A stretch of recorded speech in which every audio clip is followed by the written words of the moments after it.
लोक निर्णय 2024।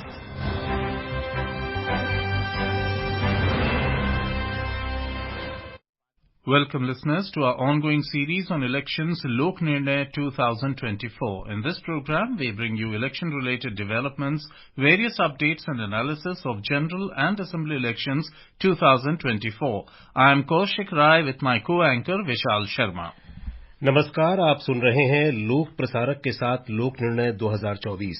इस कार्यक्रम में हम चुनाव से जुड़े समाचार आप तक लाएंगे और साथ ही साथ इन खबरों पर स्टूडियो में आमंत्रित विशेषज्ञ के साथ चर्चा भी करेंगे। इसके अलावा कार्यक्रम में अपने क्षेत्रीय संवाददाताओं से भी बात करेंगे और जानेंगे उनके राज्यों में चुनाव प्रचार किस तरीके से चल रहा है और क्या है चुनाव तैयारियां। और आज चर्चा के लिए स्टूडियो में आमंत्रित हैं राजनीतिक विश्लेषक रोशन गौड़। रोशन गौड़ जी, कार्यक्रम में आपका स्वागत। बहुत बहुत धन्यवाद। The headlines. Political parties intensify campaigning for second phase. Senior BJP leader and Prime Minister Narendra Modi holds rally in Chhattisgarh. Priyanka Gandhi addresses public gathering in Karnataka, accuses BJP of polarization. Bharatiya Janata Party declares Lok Sabha candidate for Ladakh. Dr. Anshul Avijit is named as Congress candidate from Patna Sahib, Bihar. Lok Sabha चुनाव के दूसरे चरण के लिए प्रचार हुआ तेज। भाजपा के वरिष्ठ नेता और प्रधानमंत्री नरेंद्र मोदी ने छत्तीसगढ़ में रैली की। प्रियंका गांधी ने कर्नाटक में जनसभा को संबोधित किया। भाजपा पर ध्रुवीकरण का लगाया आरोप। और भारतीय जनता पार्टी ने लद्दाख से लोकसभा उम्मीदवार घोषित किया। कांग्रेस ने डॉक्टर अंशुल अभिजीत को बिहार के पटना साहिब से बनाया उम्मीदवार। लोकसभा चुनाव के दूसरे चरण के लिए प्रचार चरम पर है। राजनीतिक दलों के शीर्ष नेता रैलियां और रोड शो कर रहे हैं। प्रचार कल समाप्त हो जाएगा। 13 राज्यों की 89 लोकसभा सीटों पर शुक्रवार को मतदान होना है। इसमें केरल में 20, कर्नाटक में 14, राजस्थान में 13, उत्तर प्रदेश और महाराष्ट्र में 8-8, मध्य प्रदेश में 7, असम और बिहार में 5-5, पश्चिम बंगाल और छत्तीसगढ़ में 3-3 और त्रिपुरा तथा जम्मू कश्मीर में 1-1 सीट शामिल है। Senior Bharatiya Janata Party leader and Prime Minister Narendra Modi, while addressing a public meeting in Sakti under Janjgir Champa Lok Sabha constituency of Chhattisgarh today, said that Congress keeps spreading false propaganda that BJP will change the constitution or abolish reservation. He assured the people that no one can change the constitution of the country.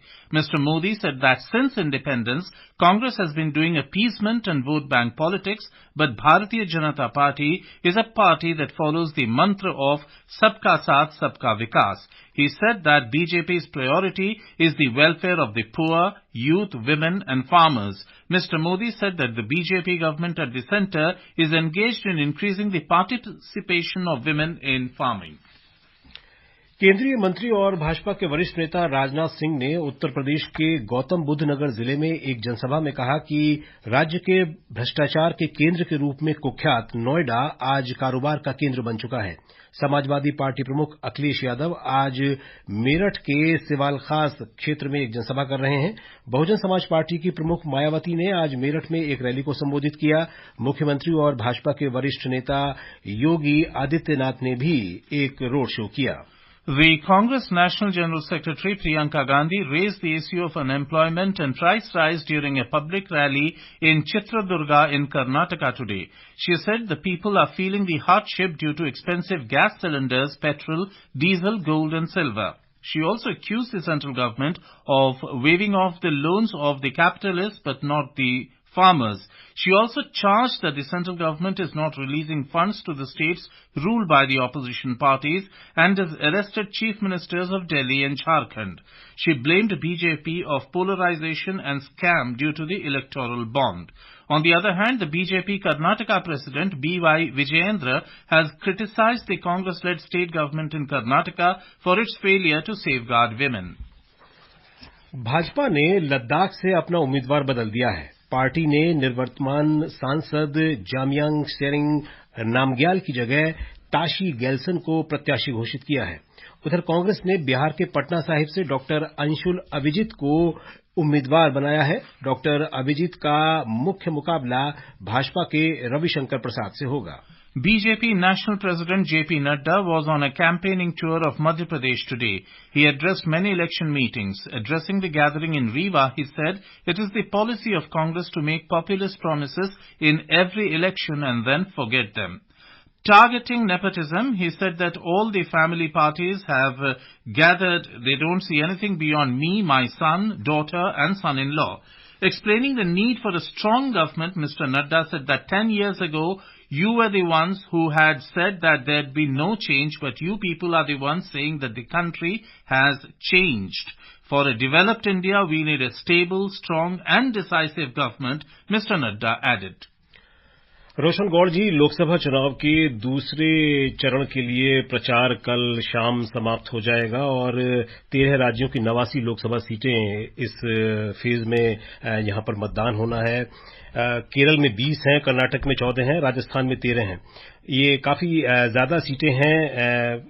एक कहें तो एक बहुमत पाने के लिहाज से भी देखा जाए तो भाजपा ने जो नारा दिया है अबकी बार 400 पार, और पहले चरण की जो हम वोटिंग का जो कम मत प्रतिशत, कम मतदान देख रहे हैं, उसमें ये जो फेज दूसरे चरण में जिन सीटों पर चुनाव होने जा रहा है, कितना महत्वपूर्ण मान रहे हैं भाजपा के उस लक्ष्य की वजह के दृष्टि से भी, और जिस तरीके का मतदान हमने देखा पहले दौर में कम मतदान हुआ, क्या उम्मीद लगती है कि आपको इस बार मतदान प्रतिशत हम कुछ बढ़ता देखेंगे?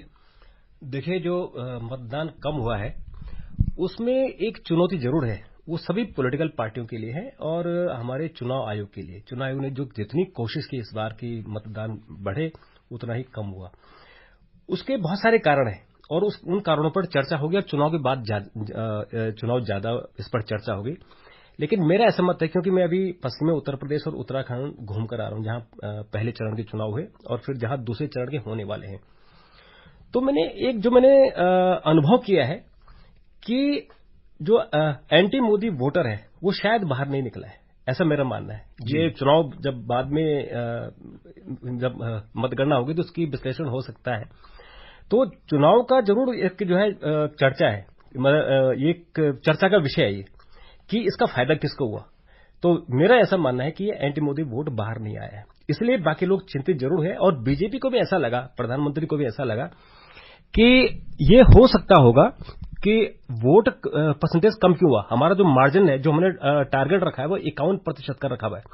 400 पार के अलावा 51% वोट मिलने चाहिए, तो हमारा वोट परसेंटेज कम हो जाएगा। इसलिए नए सिरे से जो पार्टी के कार्यकर्ता हैं, उनके पन्ना प्रमुख हैं, जो बूथ कार्यकर्ता हैं, उनको कहा गया है कि सुबह 10 बजे से पहले लोगों को लेके आओ, क्योंकि गर्मी होगी तो गर्मियों में लोग आना पसंद नहीं करेंगे। तो इसलिए उनसे कहा गया है कि आप ज्यादा से ज्यादा संख्या में मतदाताओं को लेके आए। दूसरा, जो आपने बात कही कि दूसरे चरण कितना महत्वपूर्ण है, अगर हम उत्तर की बात छोड़ दें, उत्तर प्रदेश बिहार की, जो दक्षिण है, दक्षिण में कर्नाटका और तमिलनाडु। कर्नाटक में बीजेपी का बहुत अच्छा वहां पर शो हुआ है। पिछली बार आपने देखा 28 में से 25 सीटें बीजेपी ने जीती थी, लेकिन केरल में बीजेपी 0 रही। तो इसलिए बीजेपी की कोशिश है कि वहां से कुछ मिले। तो बीजेपी ने जो स्थानीय वहां पार्टियां हैं उनसे भी थोड़ा सा गठबंधन किया है, वहां जो कांग्रेस के लीडर हैं उनको बीजेपी में शामिल किया है। परिणाम क्या होगा ये तो मुझे ऐसा लगता है कि चुनाव के बाद हम देखेंगे, लेकिन वहां कोशिश बीजेपी ने की है। लेकिन चुनौती है कि केरल में और तमिलनाडु में कितनी सीट बीजेपी ला सकती है, जो उनका टारगेट है उसको पूरा करने के लिए। और बाकी तो मुझे ऐसा लगता है कि उत्तर भारत में शायद इतनी प्रॉब्लम नहीं आने वाली। जी, Roshan Gaur ji, today we saw the prime minister talking about the core constituencies which he has redefined as the youth, the women, the gharib, the poor, and the farmers. So, and he has always said in the last couple of months that the BJP government will be working towards these four very important categories of people. So, I want your views on this important aspect. देखिए, चुनाव होने से पहले प्रधानमंत्री ने जो कांग्रेस ने एक नारा दिया था कि हम ओबीसी की जनगणना करेंगे। तो उस जनगणना का काउंटर करने के लिए प्रधानमंत्री ने कहा कि मेरे लिए 4 ही जातियां हैं जी, जिसमें युवा है, महिला है, किसान है और गरीब है। तो इन 4 में सभी आ जाते हैं। उसमें अगड़े पिछड़े और सभी धर्मों के लोग आते हैं। तो उन्होंने टारगेट अपना एक तरफ उन्होंने सेट कर दिया कि मेरे लिए सभी लोग हैं, सभी बराबर हैं, और इसलिए उन्होंने अपनी सभाओं में कहा, और जो नया कहा उन्होंने कि पहले हमने विश्वास जगाया और अब हम गारंटी दे रहे हैं जी। तो गारंटी दे रहे हैं, इस पर उन्होंने फोकस किया। यानी एक जो विश्वास लोगों ने बीजेपी सरकार पर जताया है, उसके विश्वास को हम गारंटी में कैसे बदले, अब हम गारंटी देंगे। जी, उत्तर प्रदेश में भी आज कई राजनीतिक दलों के नेताओं ने रैलियां और जनसभाएं की हैं, रोड शो भी किए हैं। उत्तर प्रदेश की स्थिति को अगर रोशन गौर जी देखें तो मुकाबला जो है मुख्य तौर पर भाजपा और क्या कहते हैं कांग्रेस और सपा या INDI गठबंधन जिसे हम बोलते हैं उसके बीच में है। लेकिन एक तीसरा फैक्टर भी है बहुजन समाज पार्टी का, और आज बहुजन समाज पार्टी बसपा प्रमुख मायावती ने भी मेरठ में रैली को संबोधित किया है। पिछले कुछ समय से हम देख रहे थे कि बसपा बहुत एक निष्क्रिय थी एक राजनीति के मोर्चे पर, लेकिन अब अचानक से उसका चुनाव में एकदम से मुखर हो जाना, ये क्या इशारा कर रहा है और बसपा किस तरीके से समीकरणों को बना बिगाड़ सकती है? देखिए, बीएसपी ने जो 8 लोकसभा के क्षेत्र थे पहले चरण में और दूसरे चरण में भी 8 है। पहले चरण में उनके 3 कैंडिडेट जीते थे तो उन्होंने तीनों को बदल दिया, और दूसरे चरण में उनके एक कैंडिडेट जीता था अमरोहा से, उसको भी उन्होंने पार्टी से निकाल दिया। तो दानिश अली अब कांग्रेस से चुनाव लड़ रहे हैं, तो अमरोहा में उनकी प्रतिष्ठा दांव पर है, इसलिए उन्होंने आज अमरोहा में भी थी वो, और वो चाहते हैं कि किसी तरह से दानिश अली हार जाए, क्योंकि जीतने की तो मुझे लगता है कि स्थिति में शायद बीएसपी नहीं है। लेकिन अब दिक्कत उसमें क्या आ रही, जो आपने बीएसपी का सवाल पूछा, मुझे ऐसा लगता है कि बीएसपी ने इंडिया गठबंधन का खेल खराब कर दिया है, क्योंकि 2019 में आरएलडी, बीएसपी, एसपी और कांग्रेस एक साथ थे, एकजुट थे। अभी आरएलडी चली गई है कांग्रेस में बीजेपी के साथ, और बीएसपी अलग हो गई है, तो 2 वोट बैंक अलग हो गए। तो इसलिए मुझे लगता है कि जो इंडिया गठबंधन है उसके सामने चुनौती आ गई है, तो बीएसपी ने असल में इनका खेल खराब कर दिया जी। And with this we slip into a short break. Lok Nirnay 2024, a special program on the general elections, every evening at 7 and repeat broadcast at 9:30 p.m. on Akashvani Gold. Updates of election activities, insights from regions and constituencies, expert opinion and analysis. In the world's largest festival of democracy. Stay tuned to Lok Prasarak ke saath, Lok Nirnay 2024. Come back, and we now go over to Jammu for the constituency profile. 5 Jammu Samba संसदीय निर्वाचन क्षेत्र के लिए जो उम्मीदवार चुनाव में हैं, इनमें शामिल हैं बहुजन समाज पार्टी से जगदीश राज, भारतीय जनता पार्टी से जुगल किशोर शर्मा, जम्मू कश्मीर पैंथर पार्टी भीम से नरेश कुमार चिब, भारतीय राष्ट्रीय कांग्रेस से रमन बल्ला, एकम सनातन भारत दल से Ankur Sharma, Jammu Kashmir nationalist people's front से स्वामी दयानंद, जम्मू कश्मीर पीपल्स कॉन्फ्रेंस से Ratan Lal, national Awami united party से शिखा बंदराल। 5 जम्मू संसदीय क्षेत्र जम्मू, सांबा और रियासी सहित 3 जिलों में फैला हुआ है, जिसमें कुल 17,81,545 मतदाता हैं, जिनमें से 9,21,462 पुरुष, 8,60,055 महिलाएं और 28 ट्रांसजेंडर हैं। इस निर्वाचन क्षेत्र में 2,416 मतदान केंद्र और 18 विधानसभा क्षेत्र हैं। जम्मू लोकसभा निर्वाचन क्षेत्र देश भर की उन 88 क्षेत्रों में से एक है जहां दूसरे चरण में मतदान हो रहा है।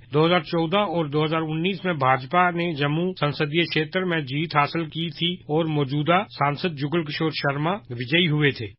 जी, रोशन गौर जी, जम्मू रियासी सीट ये कही जाती है, और 2014-19 में जैसे हमारे संवाददाता ने बताया कि डॉक्टर जितेंद्र सिंह वहां पर चुनाव शर्मा जी, और 2004 और 2009 में कांग्रेस के लाल सिंह वहां पर चुनाव जीत चुके हैं। इस बार डॉक्टर जितेंद्र सिंह भाजपा की तरफ से हैं।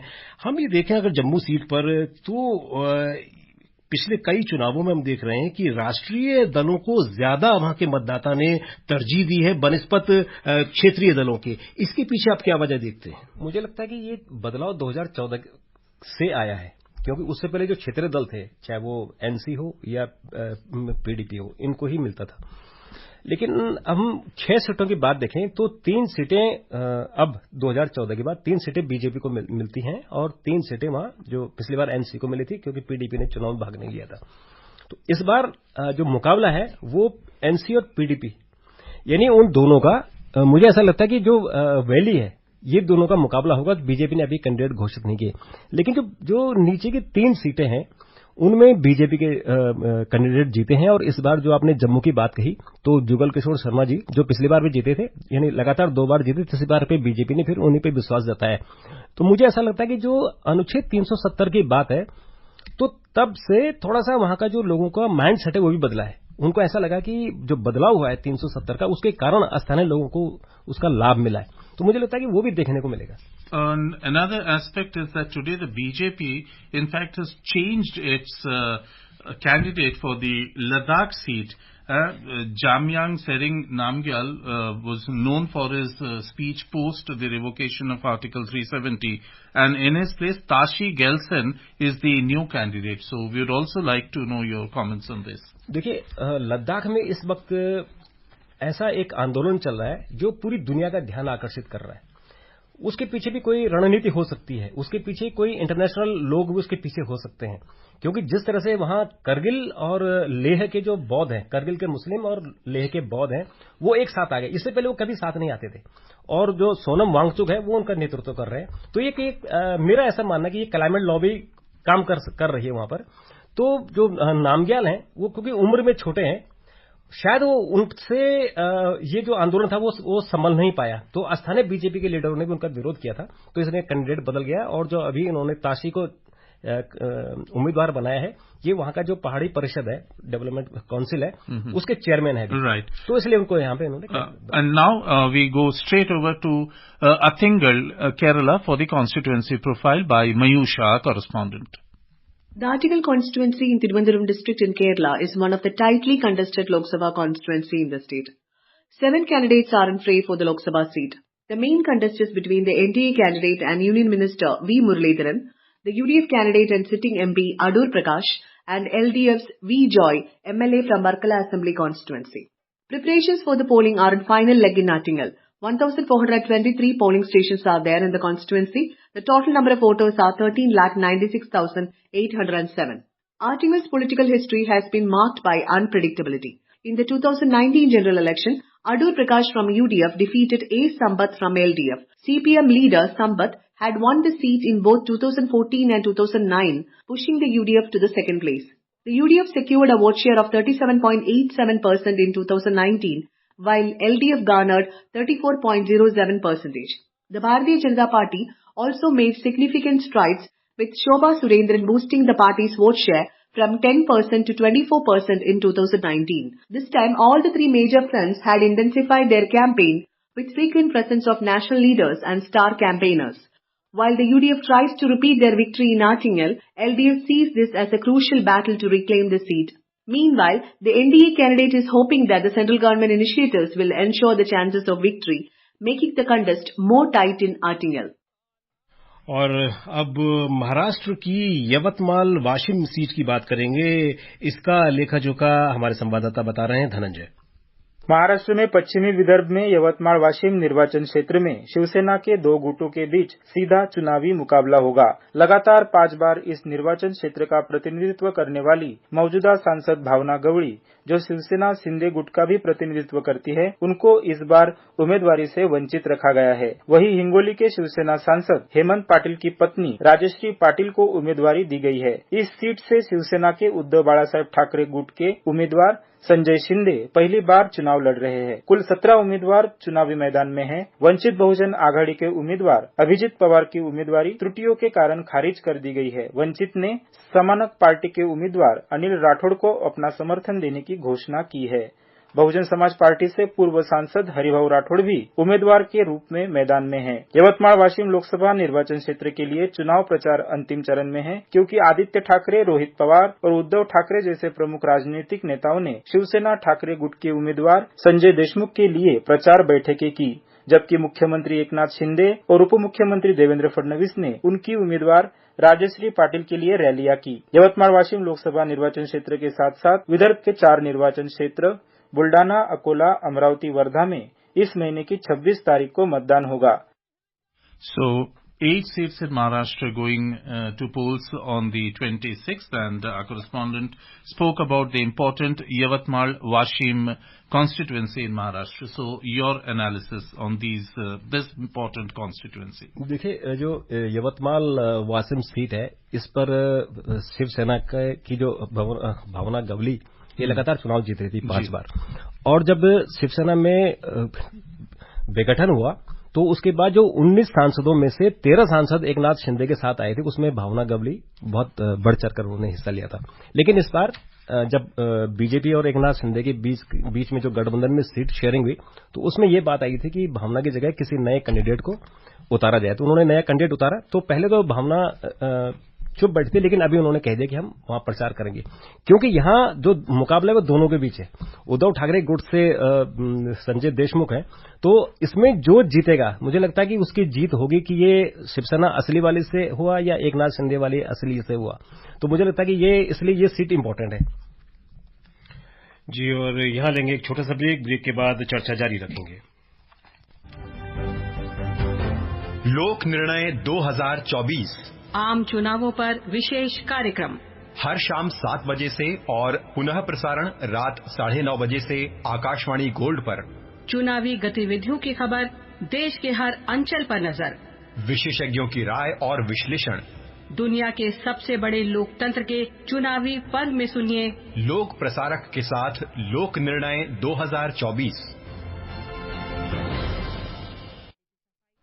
और कार्यक्रम में अब हम चलेंगे छत्तीसगढ़, जहां पर रायपुर में हमारे संवाददाता विकल्प रंजन शुक्ला मौजूद हैं। विकल्प जी, छत्तीसगढ़ में दूसरे चरण के चुनाव को लेकर अब आप क्या माहौल देख रहे हैं? प्रचार की क्या स्थिति है? और इस चरण में हम बात करें, किन किन प्रमुख उम्मीदवारों के चुनावी भाग्य का फैसला होने जा रहा है? जी हाँ, छत्तीसगढ़ में दूसरे चरण के लिए प्रचार अब अपने चरम पर है, क्योंकि कल शाम को प्रचार इस चरण के लिए थम जाएगा। तो सारी पार्टियां, उम्मीदवार और स्टार प्रचारक अपना पूरा जोर लगा रहे हैं। आज भारतीय जनता पार्टी के वरिष्ठ नेता और प्रधानमंत्री नरेंद्र मोदी जी ने भी छत्तीसगढ़ का जो महासमुंद लोकसभा क्षेत्र है उसके धमतरी नगर में चुनावी सभा को संबोधित किया। और इसके पहले केंद्रीय गृह मंत्री अमित शाह कांकेर में और उत्तर प्रदेश के मुख्यमंत्री योगी आदित्यनाथ और कांग्रेस की राष्ट्रीय महासचिव प्रियंका गांधी अपनी अपनी पार्टी के प्रत्याशियों के पक्ष में इन क्षेत्रों में सभाओं को संबोधित कर चुके हैं। तो यहाँ पर जो छत्तीसगढ़ में दूसरे चरण के तहत 3 लोकसभा क्षेत्रों में 26 अप्रैल को वोट डाले जाएंगे। और ये जो लोकसभा सीटें हैं वो हैं महासमुंद, कांकेर और राजनांदगांव। जहां तक की उम्मीदवारों की बात है, जो प्रमुख उम्मीदवारों की बात है जिनका चुनावी भाग्य इन सीटों पर दांव में लगा हुआ है, वे हैं राजनांदगांव से कांग्रेस ने छत्तीसगढ़ के पूर्व मुख्यमंत्री भूपेश बघेल को उम्मीदवार बनाया है। इसके अलावा भारतीय जनता पार्टी ने सीट से अपने जो सांसद हैं भाजपा के संतोष पांडे, उन पर फिर से विश्वास जताया, उन्हीं को ही टिकट दी है। महासमुंद लोकसभा क्षेत्र की बात करें तो यहां से कांग्रेस ने छत्तीसगढ़ के पूर्व गृह मंत्री ताम्रध्वज साहू को अपना उम्मीदवार बनाया है। तो इन 3 उम्मीदवारों पर प्रमुख रूप से लोगों की नजर रहेगी, क्योंकि इनकी प्रतिष्ठा दांव पे लगी हुई है। जी विशाल। जी रोशन जी, बहुत आपसे अगर जानना चाहें तो हमने अपने संवाददाता की रिपोर्ट भी सुनी। बहुत हाई प्रोफाइल सीट पर मुकाबला होने जा रहा है, महासमुंद, राजनांदगांव और कांकेर। और खासतौर पर राजनांदगांव की बात करें तो पूर्व सीएम भूपेश बघेल कांग्रेस के टिकट पर चुनाव मैदान में है। और किस तरीके से आप देख रहे हैं, क्योंकि प्रधानमंत्री मोदी ने भी बहुत फोकस कर रखा है छत्तीसगढ़ पे, कई जनसभाएं लगातार उनकी होने वाली हैं, वहां पर हो रही हैं। देखिए, जो आपने शुरुआत में जो सवाल पूछा था कि टारगेट अब की बार 400 पार वाला है, इसलिए प्रधानमंत्री और गृह मंत्री बार बार वहां जा रहे हैं।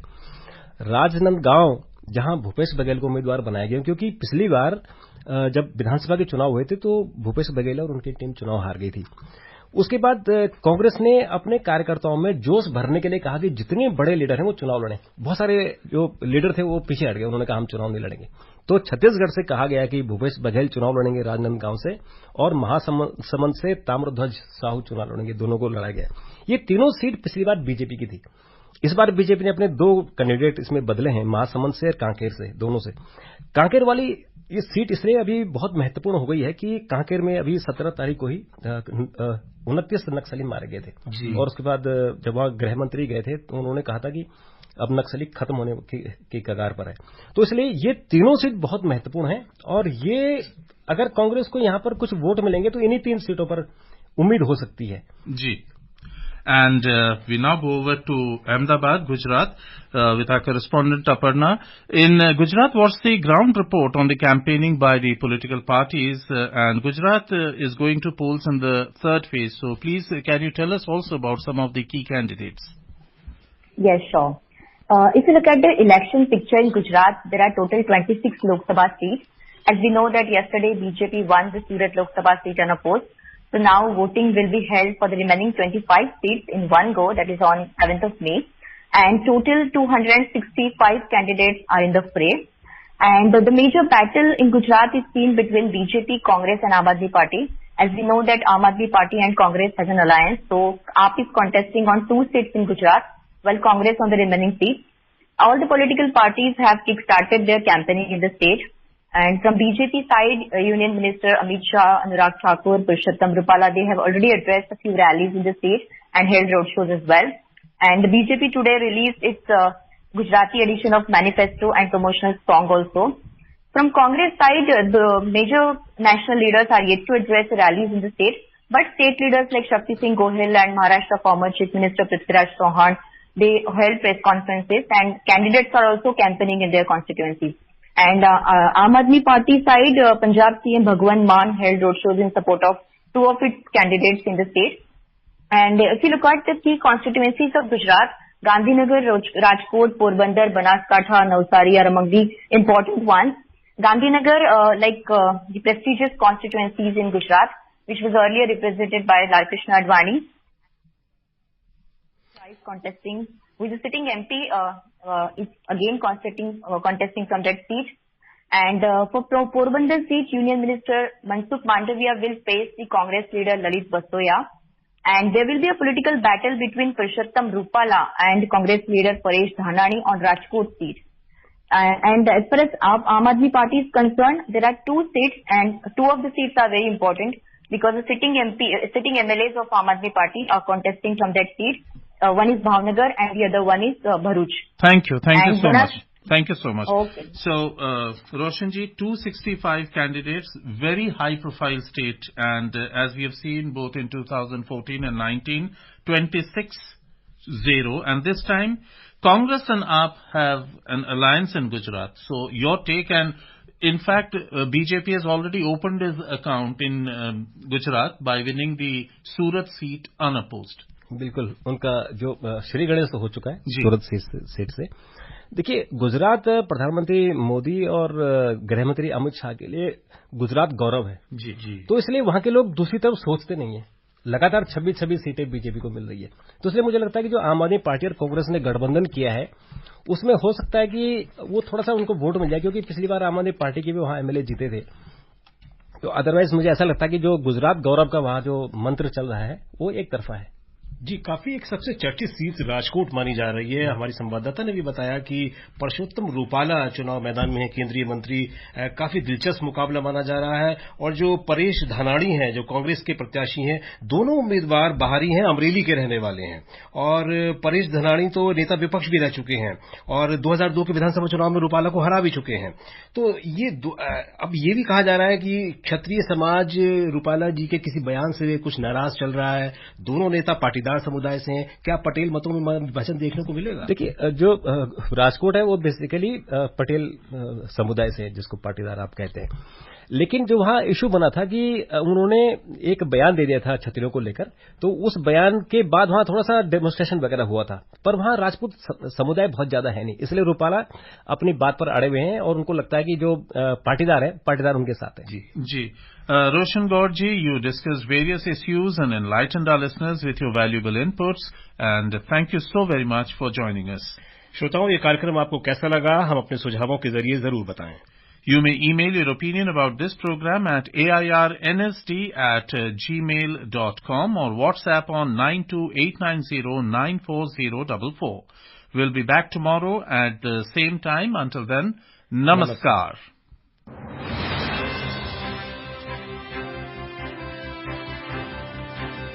लोक निर्णय 2024।